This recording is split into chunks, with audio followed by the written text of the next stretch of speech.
Le DR-colonel Didier Badjek, directeur général de la Cameroun Consulting et Prospective, communique à l'endroit de la communauté internationale et nationale qu'il a fait régulièrement l'objet de cabales assidues et régulières de la part de sieurs Jérémy Ngono et Boris Berthold, depuis ses fonctions de chef de division de la communication jusqu'alors, bien qu'ayant pris sa retraite.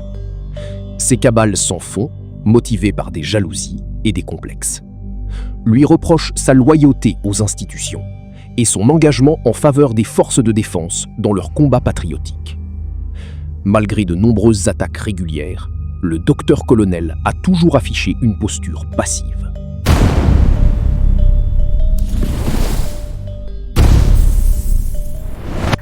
Une posture passive qui s'effondre sous le poids de l'exaspération. Pendant des années, la réserve militaire imposait le silence. L'ancien porte-parole de l'armée camerounaise observait la tempête grossir à l'horizon des réseaux sociaux sans jamais répliquer, convaincu que la dignité républicaine suffisait à étouffer la calomnie. Mais dans l'arène médiatique camerounaise, le stoïsme passe pour une capitulation. À force d'accumuler les frappes sans répondre, l'homme d'État se retrouve acculé, assorti du rang, pour affronter ceux qui ont juré sa perte. Il se trouve qu'au cours d'une émission Masterclass, animée par Morgan Palmer, un certain capitaine nommé Effoudou Avoussi Kenneth Romuald, révoqué, a pris la parole arborant une tenue de gendarmerie et accusant directement des responsables de la classe politique. Invité sur la chaîne Info TV et interrogé sur la question, le docteur-colonel Didier Badjek a exposé le point du règlement qui interdit à un officier révoqué d'arborer l'uniforme, tout comme il a exhorté aux hommes politiques, au cours de la même émission, de s'abstenir de courtiser les forces de défense dans leurs débats. Il devenait impérieux de respecter la posture apolitique de l'armée. La posture apolitique de l'armée telle est le sanctuaire qu'il pensait défendre en rappelant la rigidité du texte sacré militaire. Une simple mise au point sur un plateau de télévision. Un rappel à l'ordre républicain face à la désacralisation de l'uniforme.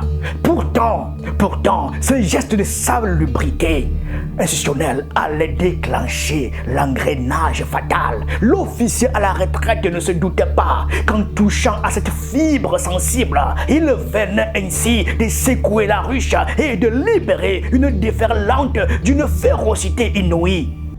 Ceci a malheureusement sonné, et en cascade, le début d'une cabale particulièrement violente, dans laquelle sieur Effoudou, précédé par Jérémy Ngono, ont entretenu des invectives sans filtre et, en cours d'action, ont introduit une nouvelle personne, qui est une dame dont il se dit que le docteur-colonel Didier Badjek aurait tenté de violer dans ses bureaux lorsqu'il était chef de la division de communication. Elle prétend avoir porté plainte contre le ministère de la Défense sans document de preuve et près des tribunaux de Séan qui n'existent que dans son imaginaire. Malgré que le docteur-colonel Didier Badjek ait restitué les débats suite à une récente intervention médiatique sur le plateau d'A1, ces accusations sont devenues virales et documentées.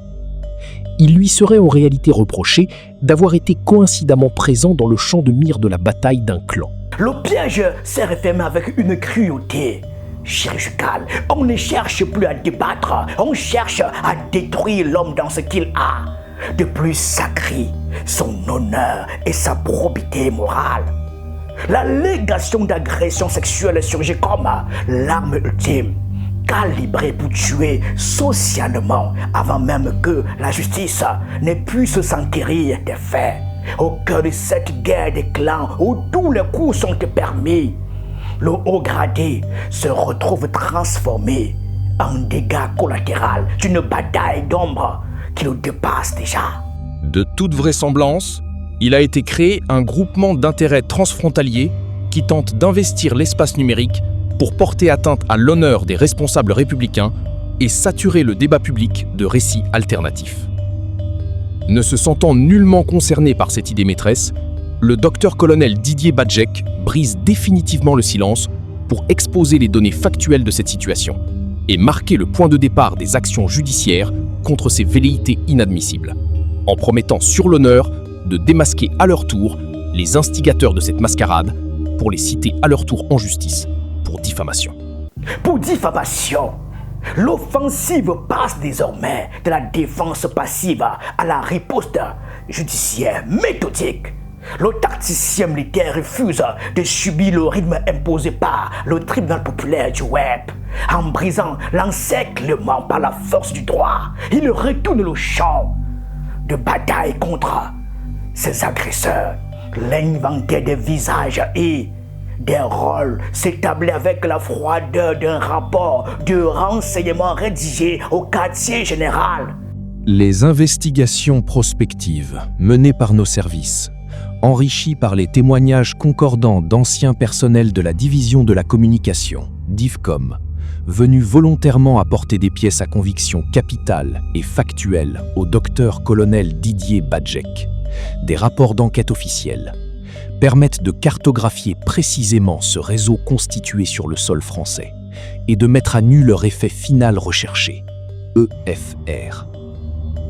Le nommé Effoudou Awissi Kenneth Romuald, ancien capitaine révoqué de l'armée pour des motifs administratifs et des infractions de droit commun, dossiers liés à l'OMP, falsification de bons de carburant et antécédents documentés, actuellement établi en France. La nommée Ngobo Olive, ancienne stagiaire à la DIVCOM, ayant ensuite officié en qualité de contractuelle à la présidence de la République, reversée à son administration d'origine pour manquement aux obligations professionnelles et faisant l'objet de procédures administratives et judiciaires au Cameroun avant son départ clandestin.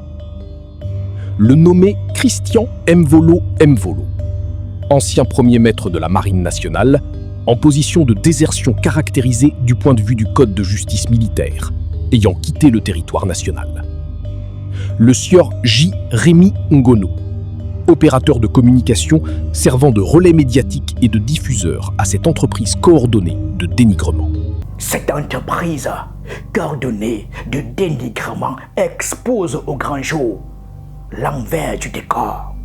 Derrière le vernis de la dénonciation citoyenne se dessine un commando d'acteurs en rupture de banc, unis par le ressentiment et l'exil.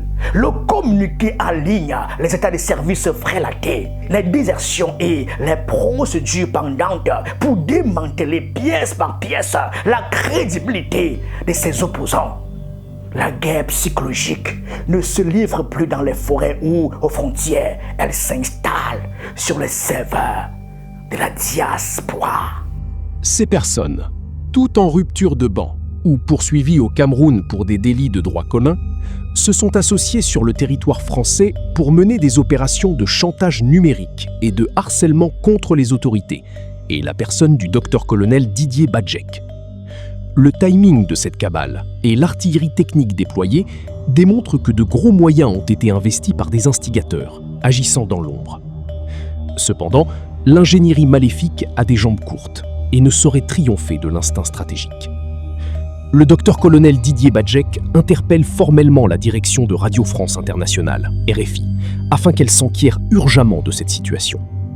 Il est inadmissible qu'un collaborateur régulier de ces antennes, dans le cadre du Café des Sports, à l'instar le docteur-colonel Didier Badjek, interpelle formellement la direction de Radio France Internationale afin qu'elle s'enquière urgemment de cette situation.